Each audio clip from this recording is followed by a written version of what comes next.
শত্রুরা গভীর চক্রান্তে লিপ্ত, সবাইকে ঐক্যবদ্ধ থাকতে হবে। বিএনপির বর্ধিত সভায় বেগম খালেদা জিয়া। সর্বোচ্চ দায়িত্ব পালনে প্রস্তুত থাকতে হবে, রাজশাহী সেনানিবাসে বললেন সেনাপ্রধান।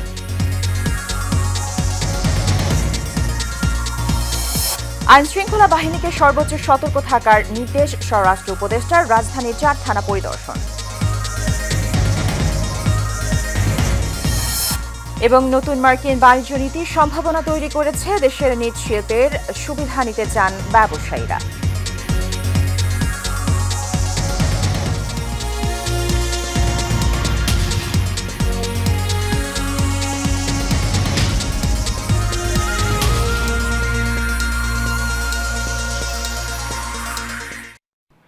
স্বাগত এশিয়ান নিউজে। দর্শক, পুরো সংবাদ জুড়ে সাথে আছি সুবর্ণা গোলন্দাজ। শুনছিলেন বিআরবি কেবল ইন্ডাস্ট্রিজ লিমিটেড সংবাদ শিরোনাম। চলে যাচ্ছি বিস্তারিত সংবাদে।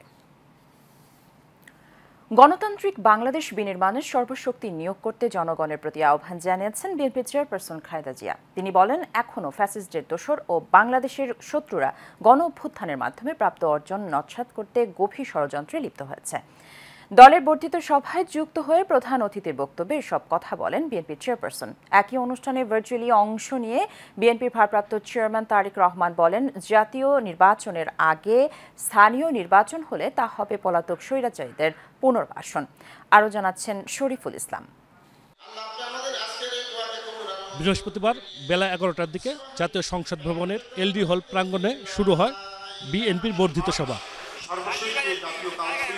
সভায় প্রধান অতিথির বক্তব্যে খালেদা জিয়া বলেন, ফ্যাসিস্টদের দোসরেরা চক্রান্তে লিপ্ত।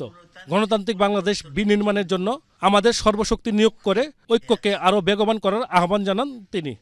এখনো ফ্যাসিস্টদের দোসররা এবং বাংলাদেশের শত্রুরা গণ অভ্যুত্থানের মাধ্যমে প্রাপ্ত অর্জনকে নস্যাৎ করার জন্য গভীর চক্রান্তে লিপ্ত রয়েছে।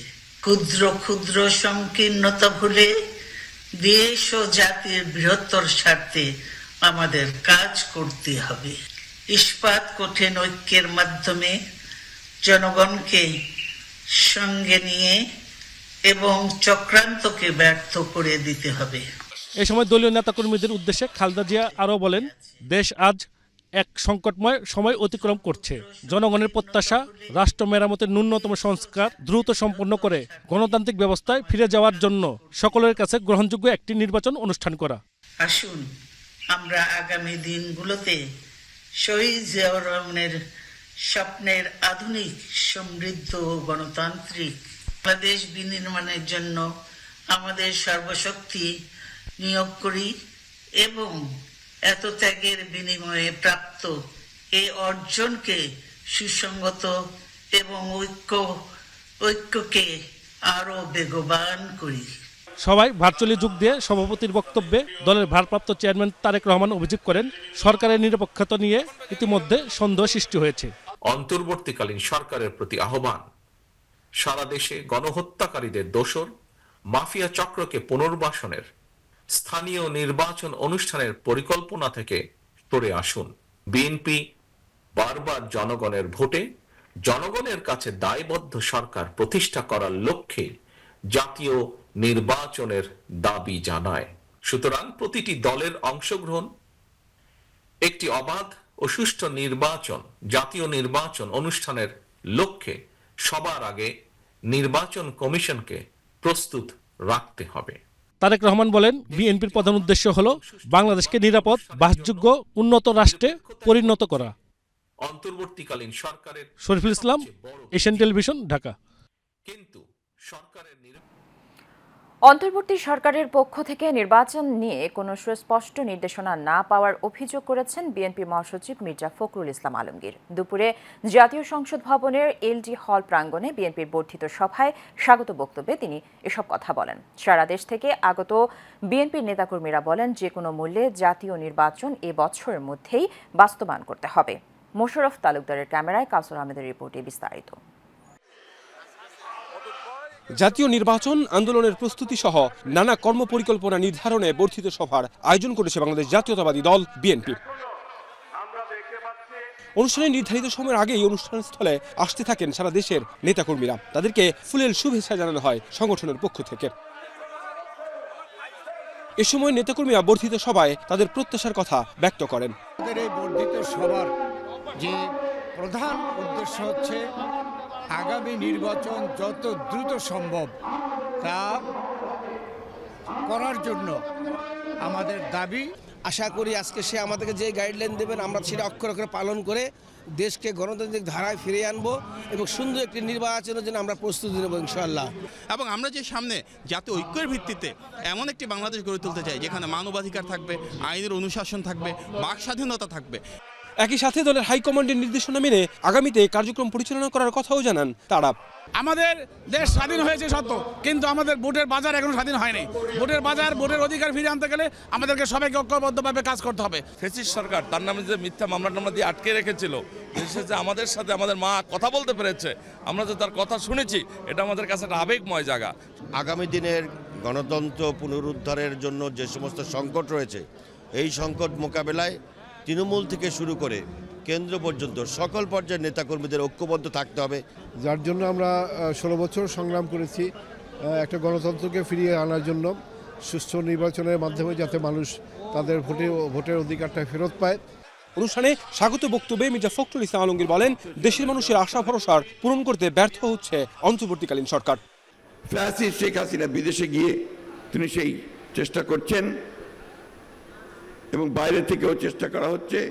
একই সঙ্গে দেশের অভ্যন্তরীণ অবস্থায়ও কিছু কিছু ব্যক্তি গোষ্ঠী তারা ভুল ব্যাখ্যা দিয়ে জনগণকে বিভ্রান্ত করার চেষ্টা করছে। জানান, দেশের অর্থনীতির অবস্থা, দ্রব্যমূল্য বৃদ্ধি সহ আইন শৃঙ্খলা অবস্থার অবনতি সবকিছুর সমাধানই হচ্ছে জাতীয় নির্বাচন। কাউসার আহমেদ, এশিয়ান টেলিভিশন, ঢাকা। সেনাপ্রধান জেনারেল ওয়াকারুজ্জামান বলেছেন, দেশের প্রয়োজনে সেনাবাহিনীর সকল সদস্যদের সর্বোচ্চ দায়িত্ব পালনে প্রস্তুত থাকতে হবে। সকালে রাজশাহী সেনানিবাসের প্যারেড গ্রাউন্ডে বাংলাদেশ ইনফ্যান্ট্রি রেজিমেন্টাল সেন্টারে 7ম কর্নেল অব দি রেজিমেন্টের অভিষেক অনুষ্ঠানে তিনি এসব কথা বলেন। এর মধ্য দিয়ে সেনাপ্রধান বাংলাদেশ ইনফ্যান্ট্রি রেজিমেন্টাল সেন্টারের অভিভাবকত্ব গ্রহণ করলেন।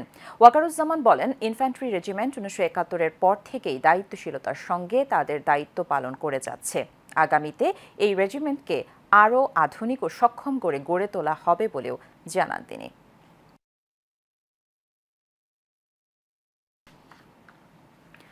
জনগণের জানমালের দায়িত্ব রক্ষায় অবহেলার সুযোগ নেই উল্লেখ করে স্বরাষ্ট্র উপদেষ্টা মোহাম্মদ জাহাঙ্গীর আলম চৌধুরী বলেছেন, দায়িত্বে অবহেলা হলে কঠোর ব্যবস্থা নেওয়া হবে। ভোরে রাজধানীর মিরপুর, দারুসালাম, আদাবর ও মোহাম্মদপুরের 4টি থানা পরিদর্শন শেষে সাংবাদিকদের ব্রিফিংকালে এসব কথা বলেন তিনি। স্বরাষ্ট্র উপদেষ্টা আরও বলেন, জনগণ যাতে নির্বিঘ্নে ঘুমাতে পারে ও নির্ভয়ে চলাফেরা করতে পারে, আইনশৃঙ্খলা বাহিনীকে সেটা নিশ্চিত করতে হবে। তিনি বলেন, আইনশৃঙ্খলা পরিস্থিতি মনিটরিং করার জন্য আইনশৃঙ্খলা বাহিনীর পাশাপাশি মন্ত্রণালয়ের অফিসারদেরও দায়িত্ব দেওয়া হয়েছে। তাছাড়া ফোর্স টহলের সংখ্যা বাড়ানো হয়েছে।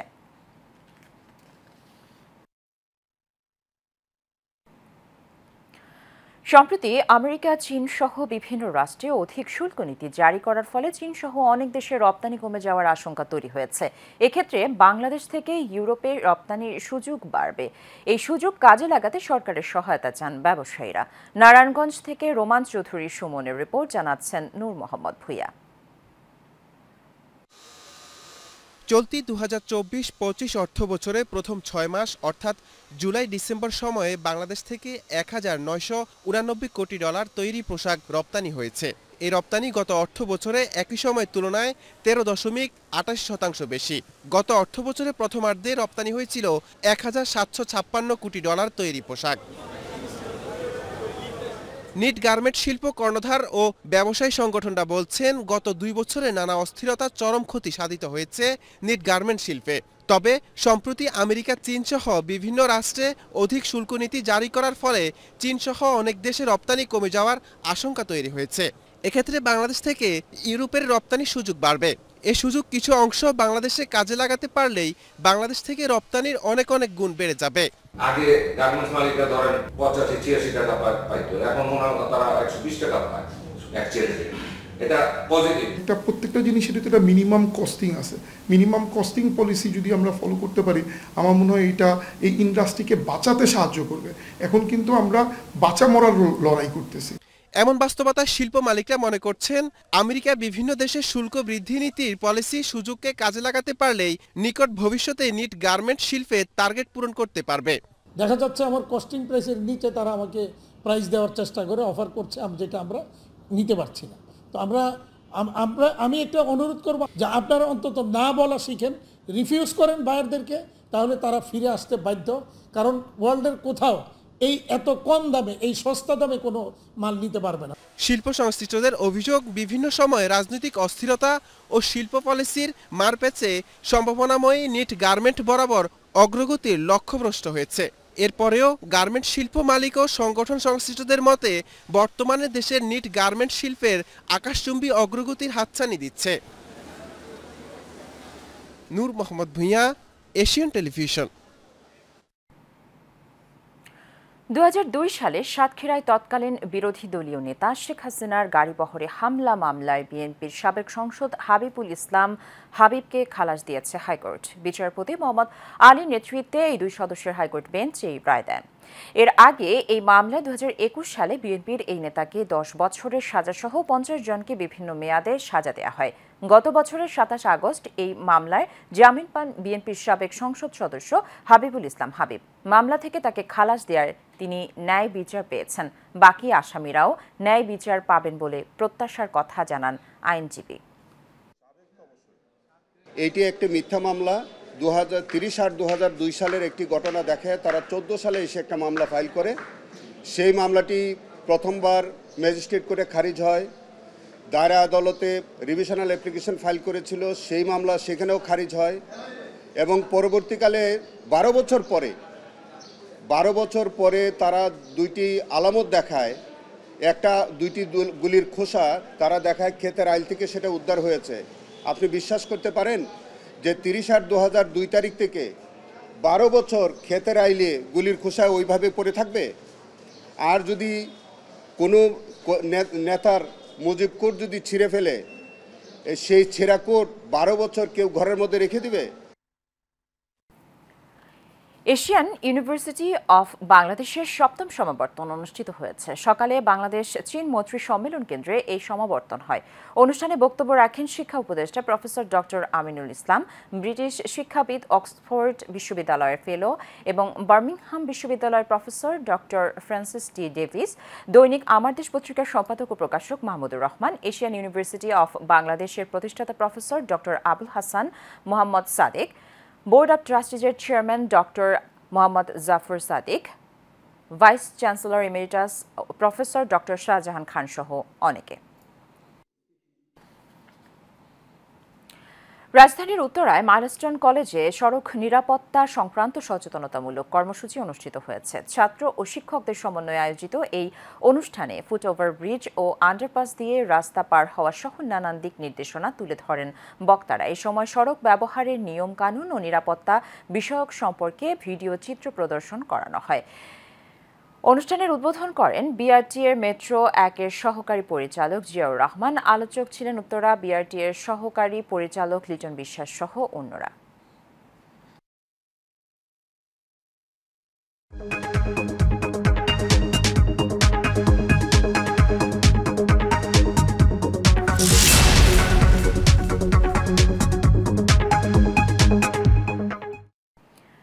এবারে এক্সিম ব্যাংক বাণিজ্য সংবাদ। ভ্যাট বৃদ্ধির প্রতিবাদে বৈষম্যমূলক কর বৃদ্ধি প্রতিরোধ কমিটি মানববন্ধন করেছে। দুপুরে রাজধানীর নবাবপুরে সড়কে এই মানববন্ধন হয়। এতে সকল স্তরের ব্যবসায়ীরা অংশগ্রহণ করেন। মানববন্ধনে উপস্থিত ছিলেন বৈষম্যমূলক কর বৃদ্ধি প্রতিরোধ কমিটির আহ্বায়ক শহীদুল হক মোল্লা, সদস্য সচিব শহীদুল হক শহীদ, যুগ্ম আহ্বায়ক স্বপন সহ অন্যান্য নেতৃবৃন্দ। বক্তারা 7 দিনের মধ্যে ভ্যাট 5% না করা হলে কঠোর কর্মসূচির হুঁশিয়ারি দিয়েছেন। শেষ করব এশিয়ান নিউজ, তার আগে বিআরবি কেবল ইন্ডাস্ট্রিজ লিমিটেড সংবাদ শিরোনামগুলো জানিয়ে দেব আরও একবার।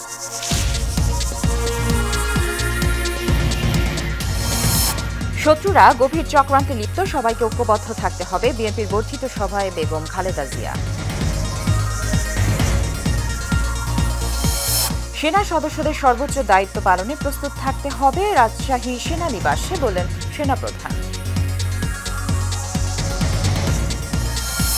আইনশৃঙ্খলা বাহিনীকে সর্বোচ্চ সতর্ক থাকার নির্দেশ স্বরাষ্ট্র উপদেষ্টার, রাজধানীর 4 থানা পরিদর্শন।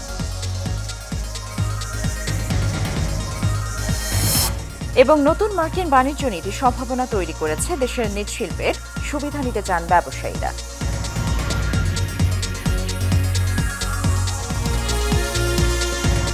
এশিয়া নিউজ এ পর্যন্তই। আমাদের পরবর্তী সংবাদ দেখার আমন্ত্রণ রইল। ধন্যবাদ সাথে থাকার জন্য।